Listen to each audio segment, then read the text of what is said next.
J'ai appris d'une amie hier que son petit garçon de 4 ans et demi est revenu de l'école en disant qu'il était une petite fille parce que son institutrice lui a assuré qu'il lui appartenait d'en décider.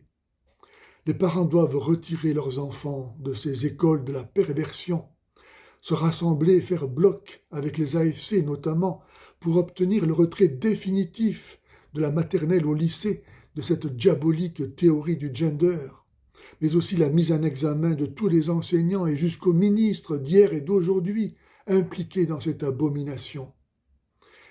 S'ils ne le font pas, ils en rendront compte à leur conscience, mais aussi au Christ juge, pour qui il est préférable de se voir passer autour du cou de ces meules de pierre que tournent des ânes et d'être jeté à la mer, plutôt que de dévoyer un enfant. Et qui se demande, au lieu de mettre en place la théorie du genre, ne devrions-nous pas renforcer le français et les mathématiques?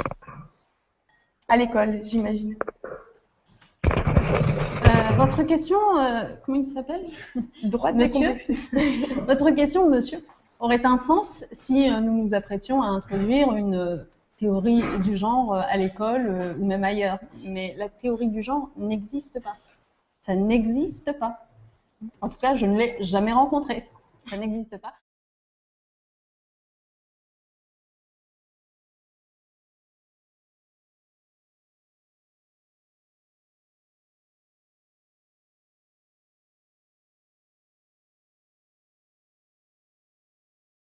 C'est prouvé que le paracétamol féminise les petits garçons lorsque la maman en prend quand elle est enceinte du petit garçon.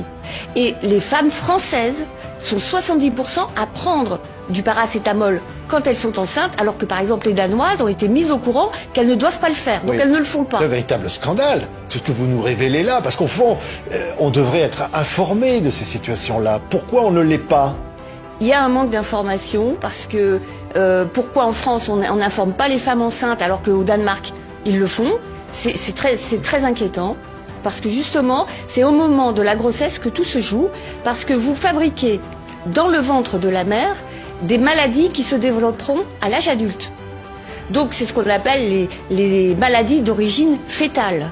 C'est-à-dire que si votre maman à un moment crucial de la grossesse, au moment par exemple où se fait la différenciation sexuelle dans le ventre de la mère, si à ce moment-là elle est imprégnée de produits chimiques, la différenciation sexuelle se fera pas de la même façon.